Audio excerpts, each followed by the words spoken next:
Oluwashunayemi and welcome to my YouTube channel. Today we'll be starting a series titled Chronicles of the Pastor's Kid.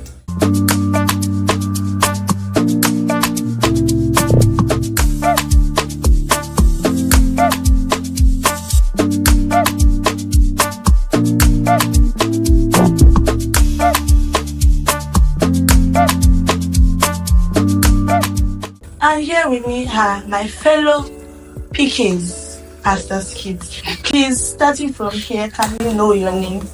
Okay, I'm Dada DM Samuel. I'm Baisha Deborah. I'm Adebo Oluwashu. My name is Chijeko Kamyebe. Awe Ayokunye. Akira Misade Elizabeth. Okay, so I saw a post on my friend's status, and the post was more about, okay, after 27 years of being a pastor's kid, if God calls my husband to ministry, I am running away. That I'm going to cry. Then the second person said, oh, as God is calling our husband, as she's calling our lawyer, straight up, like, and that prompted like a conversation between me and that person that, oh, why is it so difficult for people to actually get married to a pastor, or feeling bad for being a pastor's child, or things like that? So my first question, that is basically the reason behind me organizing this series. Now, the first question is, which of your parents are pastors, and how old were you when they became pastors? Are you born into it, or they finished giving back to you and then bam, you entered the team? So, starting from you. Okay, in my case, my dad was actually the one that was ordained the pastor. He was ordained about 3 years ago, but he has been assigned the role of a pastor in the church for as long as I can remember. And my mom has also been, since I've also known, she has also been the choir head, the choir head basically in the old church. So yeah.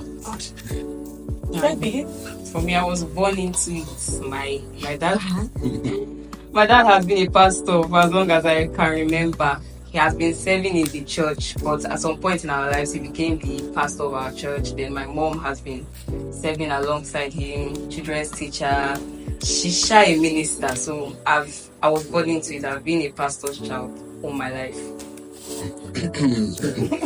So I was born into it like before they ever gave birth to any child. Before they even married, so my dad was a pastor. So yeah, I was they married into the pastor's wood, gave birth into the pastor's wood, and that has been my experience. Okay, so I am not a pastor's kid. I'm just Imposter. I'm just here for a different perspective. So yeah. Okay, so for me, my father is a general overseer. So being born into is an understatement. So from right before I was born, my father was a pastor. So yeah, it's that perspective. Yeah, so me too. I was born into it. So like my parents have been like pastors for like 30 years now, and I'm not going to 20. So yeah, I was born into it. As for me, I was, I think, 12, 13, 14 when they ordained my mom. So more like I jumped in the middle of everything. I didn't really understand. I was already living the life before time because my grandma has always been a pastor. So like I've always lived that kind of life. But it was more like they threw me in the middle of everything. But then it has been fun all the way. So next question. Well, fun. The ups and downs, making everything fun all together. So the next question is, do you think there is anything like adapting to being a pastor's child? Anybody? Like, do you feel like, oh, there is a different way you adapt as a member's child and than a pastor's child? Yeah. I feel like being a pastor's child is a lifestyle. There are certain things that other people will do that you can't do. There's a certain standard that you have to meet as a pastor's child. A member's child can just do anything. They don't even like, oh, don't worry, I'm ridiculous. But you find out daddy on the church somewhere. So there's a way you actually have to adapt to the lifestyle. It's a different lifestyle. Okay, definitely. obviously the life of a child that is a member in church is very different from the pastor's kid. For example, is that the level of commitment that members have to the church is not the same level of commitment that you have that your father has. For example, my father is a general Asiana. He's not going anywhere in that church. So definitely, so we cannot act the same. Like she said, is that there's a standard that you are at this standard and you are being used to judge other kids like father is a pastor now, obviously. So like she said, there are certain things you can't do. There's certain freedom of some mistakes that you are not allowed to make because you're an example that many other people are looking at. So that you don't embarrass your fathers. So I also feel like being a pastor's child is a call, just like pastors are called. So you are also called to be a pastor's child. So there's some level of responsibility that you have to walk in at a very young age. So you can't behave like other children, even though you are a child. You can't do certain things. You are not very free. There are just some things you can't do. So you have to adapt to the lifestyle because it's a responsibility. It's a conscious thing that you are called into. for me, I want to buttress on what I openly said. There are times, a lot of times, you cannot make mistakes. You're like a born perfectionist. You cannot afford to do a lot of things because it's your matter. Aside what they will do to you in the house, the church members, is your matter they will be discussing. So like there's just a lot of things. You cannot just do it. Not because they're even bad, but you cannot do it because you are an example to your younger ones. And I'm like, my mom only give us 2 extra ones. I think she's bad. Where back coming from? I don't know if you get what I'm saying. So yeah. Does anybody else? Does anybody else? That was the example that So, another question is, did you at any point have to live up to people's expectations?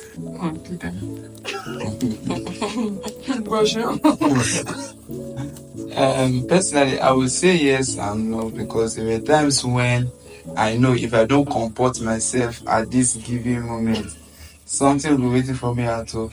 And I also know there are times when I can be chill around. For example, in teens church, or maybe when it's group of young people, I can play up and I can jump. But when my father is there, my mother is there, well, even though my friends are going, let's go and play. Yeah, so there are times when you can't even do rubbish, can't do nothing. You have to be strict with you. Yeah. So, in terms of expectation of people, like you said, is that you say yes and no because when I was younger, definitely there are certain expectations that people have of you, and you have to live up to those expectations. Like you have to just be that. But as I grew older and had more understanding, I just cared less what other people cared or other people's expectations. Then focused more on what I wanted, what God wanted me to do, more experience than rather than what people will think.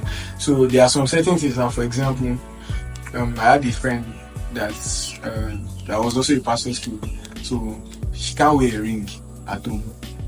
So by the expectations of people, like you should not wear a ring. The pastors, you wear rings. So but then it won't really matter because now I can wear a ring and that's your business. So I feel like over time as I grew up, I had understanding.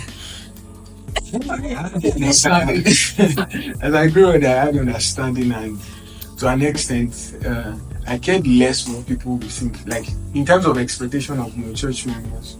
So it does not mean that I deviated from what an average believer is supposed to look like, but then it's just I had more understanding of the gospel, the scripture, the Christian life, rather than the religious outlook that I had. Yeah. So is that all? Next question.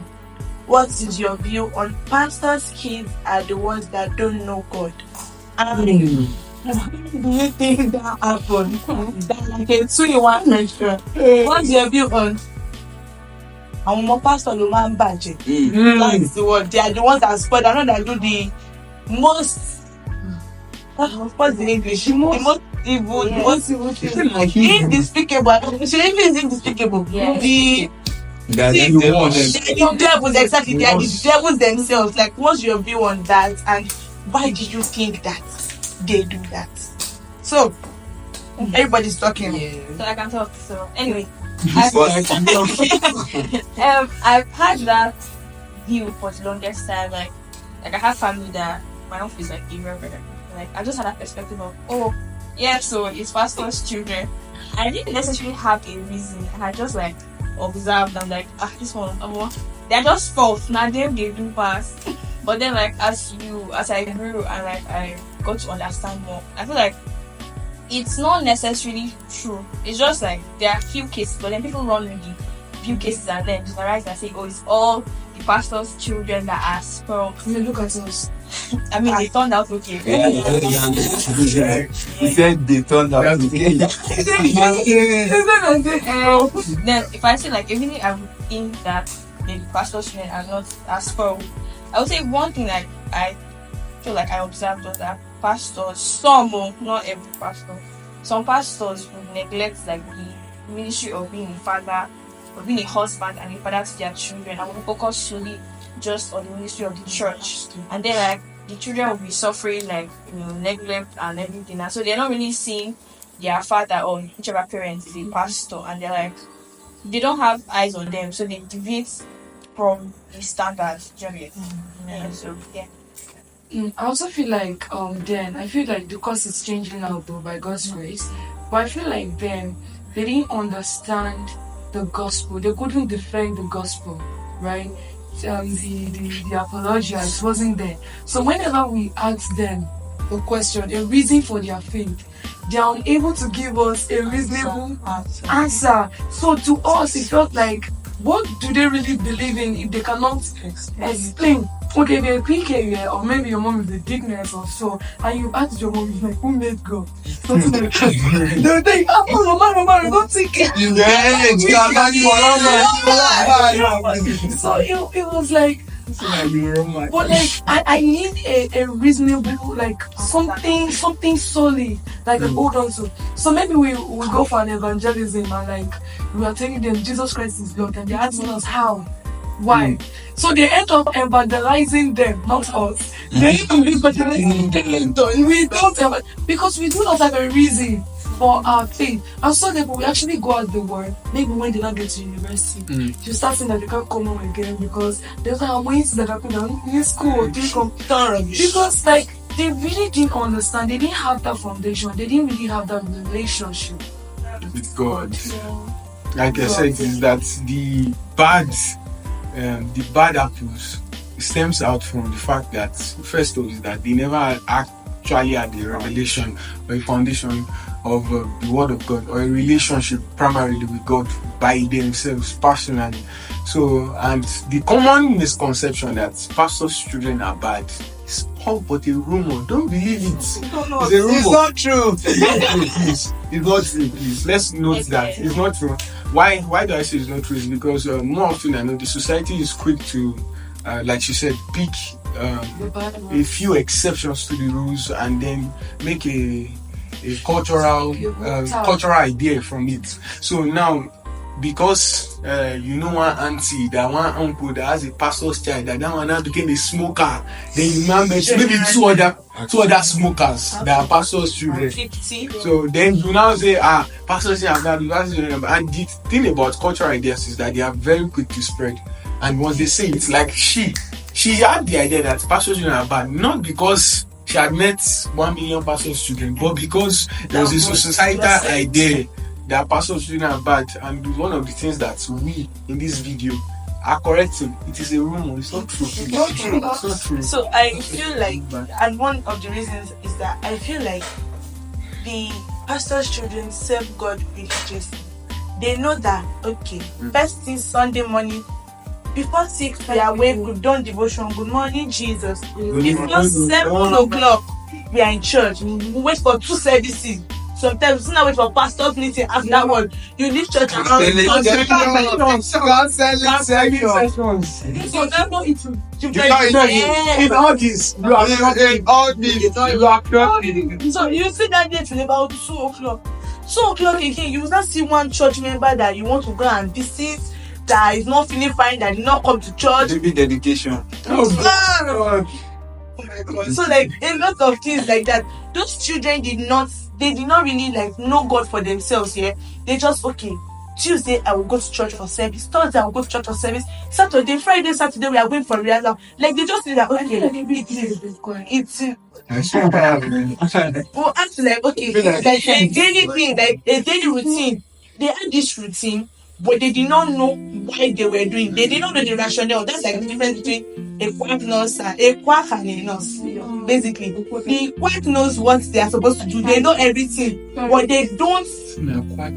Why? They don't know why. But a nurse actually knows the reason behind. So basically, they how can I put it? They serve God religiously. They know that okay, I'm supposed to do my devotion. I'm supposed to do this. I'm supposed to do that.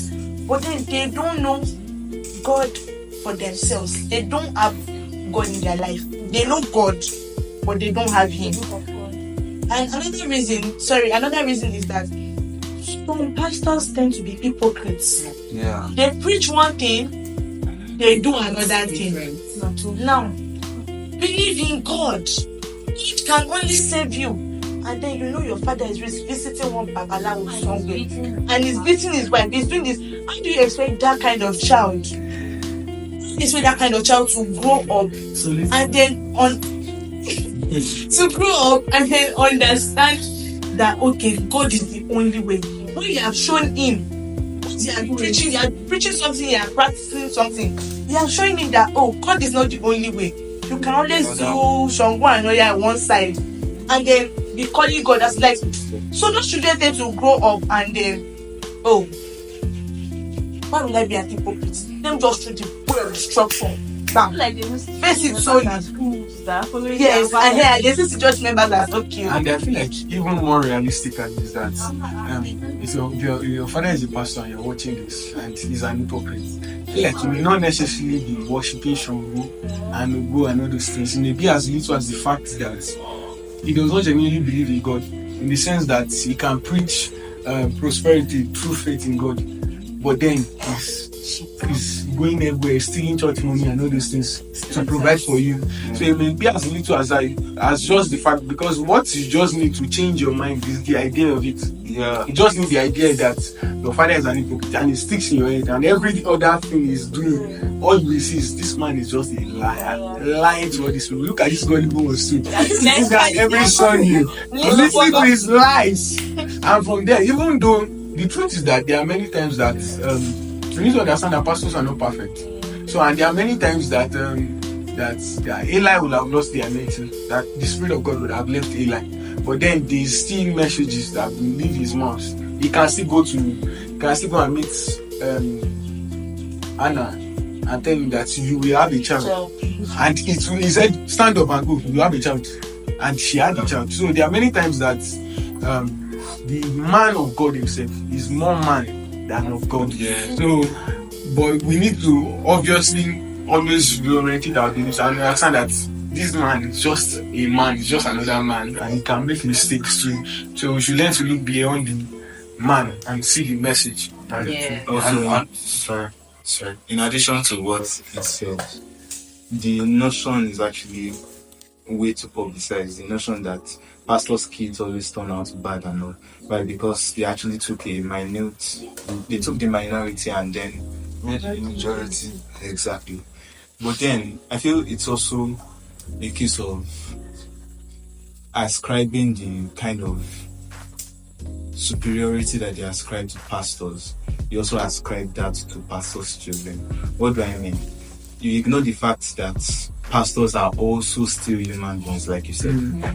That same way, they also do that same thing for pastors' kids. So little mistakes that They are angels. Exactly. Angels. Stain on the white garment. So Do you understand? Exactly. So the way they address, so the way they take pastors, the way they place them on such a high pedestal that even if it's a error in like a Speech. exactly error in speech, error in doctrine, like a very minute error, they might not even have knowingly said out of bad motives and all. They take that and then they blow it out of proportion. The same thing they do for pastors' kids too. And that's the reason why the notion that pastors' kids are bad and this is actually quite popular. The children may be doing the same thing, but it's not bad. Exactly, But as if per we- pastors' kids. I feel like the hypocritical ones are the members. Yes, like the members, because you know your child is also a bad boy. Smoking. You know your child. You know he's smoking, but then you are the one shouting pastor kids are bad. Well, God forgive you. Amen. Then I want to add something is that some pastors give their children the fear of man and the fear of God.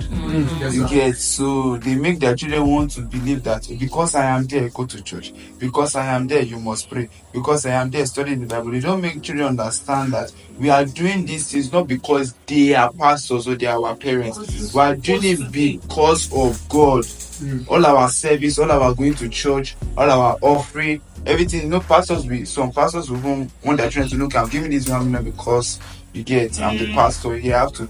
So many of the things pastor children see, what they see is the fear of man, not the fear of God. The pastor, because you lie, he will flog you. Hey, you want to disgrace me in this church? Wow. Or because the pastors, you went to hit someone girl by mistake somewhere. By mistake, or you are running by mistake. Again, I'm saying, they'll be preaching. Hey, want to disgrace me in this church? Again, they don't instill in their children the fear of God. Because that's why you see that when pastors' children, and I've noticed this in so many places, when pastors' children leave the confines of their parents, they just go south. You get most, let me not say most, because I don't want to be like some of the pastors' children, they just go south, they just go wayward because they believe that covering of their parents, that religious covering that their parents have put over them. Now, mind you, the religious covering is good because it gives or it instills in them the consciousness of For example, there is God. it's weird when we are going to church on a Sunday and are washing clothes. You are playing basketball. I'm playing basketball. We are like, we can't fathom me. I don't understand. Like, how is that possible? You wash clothes on Sunday. Does that exist? Not that bad.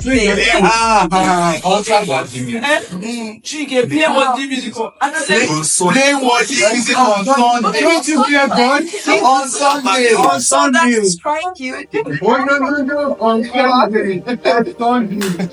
So, I also feel like, as much as we're saying that the minority are the ones that turn out bad, we're not also disputing the fact that some pastors can actually turn out bad. Yes. And one of the things that I also feel like contribute to that effect is the fact that some of the pastors' kids, see, they've said many times, pastors' kids are bad. That's what they are bad. That's what they are bad. So one slight mistake that pastor kid makes now, himself believes he's bad. And he immediately gets more opportunity to explore that channel. It's just one friend that just wait till they pop guys, and from there, you know, they smoke. From there, saying when they go, he can't pay for that. It becomes his personality, and even when he comes to church, even when he finds his way to it, because of the religious confines his parents build around him, even when he comes to church and finds his way to church, he still does not believe that this is his personality. Just like, see, all this church is not for me. I'm a bad boy. So, in fact, Christian boy. It's very good. Yes, I want Go ahead, boy. from the perspective of the children that actually do get sports. Some children grew up in homes that they were not free at all. The pastor's children, Like a chain dog. they chained us. Those chains were not broken. Bondage. You can't watch TV, you can't watch Nickelodeon, you can't watch. I feel like this guy. You can't watch certain things, you can't do certain things, you can't ask certain questions. You are just bondage, and you have the fear of man in you. You are so scared of your parents. You are so scared to say things. You are so scared to do things. You are just not.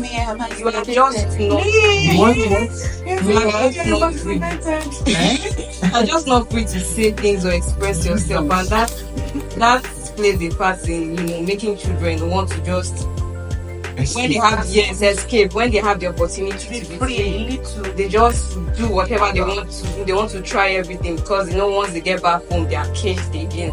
So that's why some pastors' children actually do get spoiled because of the bondage and the liberty that they do not have. So they want to try everything when they are out of their parents' home.